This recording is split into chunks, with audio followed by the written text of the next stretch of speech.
Finals so that I could figure this out. But the next set of guys is Chris Paul and Dwight Howard.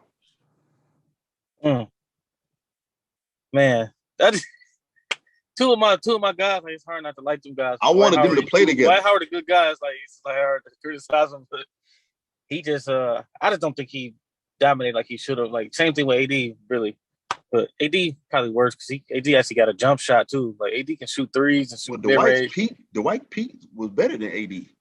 Yeah, he had 40 and something in the closeout to get to the finals. Yeah, he played good against the I think Dwight Howard, he played good against the Lakers. You know, Phil Jackson on their game plan, like they kept shooting all those threes, but Dwight Howard just tried to get his teammates. He still averaged like 14 rebounds, like 3 blocks or something. But I don't know. I just think I don't know. I think he did with him switching teams, thinking the grass is greener. When he left Orlando, he kept trying to find that right team. Like Houston did, or he did all right in Houston, and LA didn't work out.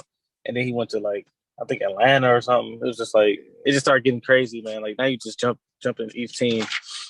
I think Dwight should have took a page out of Kawhi Leonard's book, and when his back was hurt, he should have not played at all. And let that thing get as right as you can. That really stalled him. But his peak was dominant. Like, that many defensive player of the years, those many rebounds, that many blocks, like, without no post moves, like, he was just he was first team all NBA. I think he made 8 NBA teams. I don't know how many first teams, but he made like 8. So. Yeah. Unfortunately, you know, when Jameer Nelson is your second best player, you're not winning the NBA Finals. Yeah. The fact that he even got them there, right? Exactly. It's like, man. No, you're absolutely right about that. Yeah, Dwight Howard, I'm probably going a little too hard on him, but he averaged, in his prime, he was like 23 and 15, 23 and 14, defensive player of the year. Yeah, his peak was good, man. Chris Paul, Chris Paul is kind of, I mean, I'm going to rank him properly. I know we're talking about rankings again, but it's just another level that Steph is on, and Isaiah and Magic, and even Oscar at the point guard position. So I just don't think he gonna get there. I think at this age, 37, we already know what he is. Like he's still in that 6 to 10 range, I think. Yeah, man. The thing about CP3 was they kept saying he's one of the greatest leaders, and then I kept hearing that all his teammates had problems with him. I'm so confused. And then Matt Barnes and JJ Redick was kind of like trying to not really get around it. They was like, well, he's an acquired taste. And I'm like, they was trying not to say like, hey, yeah, I know what you're saying. They didn't want to throw the teammate under the bus, but they like, shoot, he's tough to play with it, to say the least. Who y'all talking about now? CP3. We just got off Dwight. Oh, okay. My quick thoughts is, it was a prime Dwight was good. I think we were robbed with the injuries. Mm-hmm. He was disrespected. He was disrespected not being top 75. Yeah, that is. And, I hate that he just got stuck with that stigma of not being able to take the game serious. I think hold on. I just think that that just did bad for him. But people can't deny he was a force. I just wish his offensive game would have developed. But those injuries definitely compromised us from seeing a guy that could have been that anchor. Yes. But he was another guy. He probably should have just stayed in Orlando where they was building around you, where they had the perfect team for you. Yeah. And, unfortunately, you go to the Lakers while you injured. You don't play your best. And now you're team hopping. It seemed like the league changed to let's shoot threes in the midst of his, what was supposed to be his prime. Yeah. And that's what hurt him. And I think that also hurt him, too, where he could have stayed and possibly developed in LA, where they would have built around him, which it was set up to happen. But he got to take this hit, too. He chose to go play with James Harden. Yep. And then James Harden and them decided, you know what? It's actually better when you off the court. So right. I'm glad you brought that up. I'm glad you brought that up. because James Harden has not gotten along with any of his teammates for too long. Again, we done forgot Dwight, another guy that they've constantly put him in positions to be around stars, to be around people that can go out and supposed to help him win. And just for some odd reason, it just never worked out that way. It just never did. But yeah, that's all I got to say about Dwight. Who y'all on now? CP3. Go ahead and cook, bro. I heard y'all talking. Y'all was saying his teammates say he's an acquired taste. Well, on the old man in the 3, Matt Barnes and JJ Redick was like he's an acquired taste, and they trying to respect him because they like CP. But that means something to me. Let's be realistic. A lot of people like CP3. If you whether we have, I look at it like this, and I know Deon doesn't like the point guard term, but I think if you look up point guard in the dictionary as far as how you want a guy to play, for me, it would be Chris Paul. Even though he doesn't max at that level, I'm just talking about how he plays the game. He hit guys in the right pocket. He doesn't mind defending. He has a decent offensive game. His only issue, which always happens when we get to guard, we're talking about at this level, is he was just small. He was just small. And we always see it on a big stage in college where he always had teams that was a number 1 seed or supposed to make some noise, and they lost earlier than they were supposed to. And we just saw it in the NBA.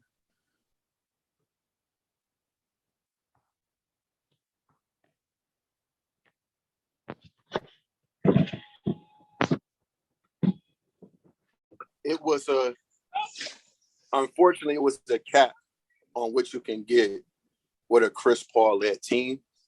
Yeah. And I think that's why it would have been perfect to see him and Bean play together. I think that would have been the perfect start for him. I looked at an old Facebook post I posted from back then, and I wanted, at that time, I wanted him to go to Orlando. Too. I think it was something about, ironically, I think you said something about Orlando, but before he got to being traded to the Lakers, he was traded to the Lakers. Before he got traded to the Lakers and eventually ended up at the Clippers, the original plan was for, I think, Carmelo and CP3 to end up in New York with with Amari. That would have worked. That was the plan. But Carmelo kind of messed it up by getting his trade out early and getting those guys back when he could have just went to them in free agency. Yeah. That's what those things are. Damn, man, I got to take this call. Man, CP3, my thing with CP3 was another thing about people.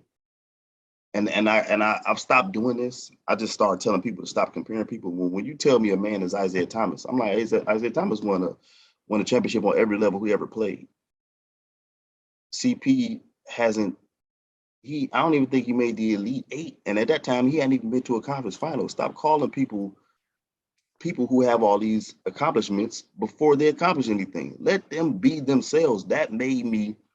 When you keep telling me that this man is Isaiah Thomas, then you make me judge him on Isaiah Thomas's level of achievement. Kind of like the homie Jay Dunbar and the Whiskey keep calling Trae Young Zeke. I'm like, what if he never gets to the finals? First of all, they've already played college basketball, right? They both played college basketball. Am I wrong? Yep. Didn't Isaiah Thomas win a national championship? So he's already one up on the boy. As a sophomore, right? Right. So, a sophomore or freshman. Yeah. A sophomore. And I'm like, now you can't even stop doing that. So that's what made me kind of start picking on CP at the time, other than my little brother loved Chris Paul Donovan. He loves him. A lot of times I just be trolling him. But if you're going to make me judge him on this level, then he hasn't done it. Yeah, I like I say, I don't want to, because we want to have a fair conversation. like I say, unfortunately, what we've seen with all these guys, and we'll see if Morant can peek through, because he seems like the only small guy that probably has a chance to project towards there early on as far as what we've been seeing. CP3, I think what gets frustrating is he has shown stints when he's played at a high enough level, and just unfortunately some things always went wrong. It's a part of sports though, but I think he was playing some of his best basketball when they actually beat that Spurs team in 2015. Hit the game winner. Yeah, in game 7. And I thought they was through, because as good as Blake was playing, ironically, that was the only season that came together. Blake Griffin was playing his best basketball. Chris was balling. You got J.J. Redick, Matt Barnes, Jamal Crawford. But that's the one year they don't have a bench. And I think J.J. was just saying they just got tired. He said, I just remember in game 7 against Houston, they had no legs. And then, of course, but then you go to 2014, you're up 2-1, have a chance to go up 3-1. How do you not beat the Thunder? And, it's just things like that happen. And that's when I start judging his career. I really think it's really those small windows of 2014 and 2015. Because by that time, 2016, the Warriors was there. And by the time the Warriors figured them out, they just wasn't passing them. And then you got this stint. Houston, I don't know, he looked kind of washed. But I really think last year was his chance to cash in, which they should have won. You up 2-0. It's just that you just see the limitations of him. The times when you needed him to go out and get that win outside of game 7 against the Spurs, it just never happened for him in his career. Doesn't mean he sucks, doesn't mean he's just a bad player, but that's just the difference what makes you between good and great. Yeah. And we got more good moments, good seasons, good teams. We just never got great moments from Chris Paul.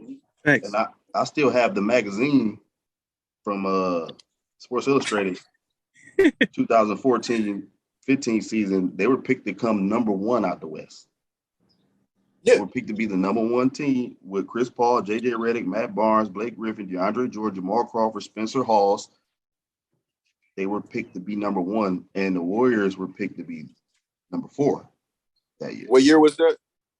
The first 14-15. Yep. So when the Warriors arrived, that's when they really, really arrived. So at the end of the day, like we talked about we've talked about it over and over and over again. If your number 1 is a small guy, no matter how good he is, it's almost impossible. And it's even more exacerbated when he only possesses certain skill sets. Like, if you don't have an explosive vertical, you got to be able to shoot that thing from half court or something. Like, it got to be different, or the squad got to be built like the Pistons were. But at the end of the day, if like you said, being fair, Chris Paul the NBA is not designed for Chris Paul to be the number 1 player on a championship team. It's not designed that way. And we have 75 years of history to prove as much. And we got to be fair, too. 2008, you have game 7 at home. You're up 3-2 against the Spurs, and you lose those last 2 games. Now, they were young. We can claim that, but he finished second in MVP that season. And like I say, unfortunately, outside of that time where he beat them in 2015, it just seemed like we never really got those moments. And I wanted it for him because I could say, too, the NBA was wide open in 2014. Multiple teams could have won it. Eventually, the Spurs won it. But OKC, Miami, and the Clippers and the Spurs, all of those guys could have won that championship in 2014. And that just lets you know how quickly it can go in the NBA. Yeah. And you might see it with Giannis in them if they don't get that. Your window can come and go. Yep. You can mess around and get one appearance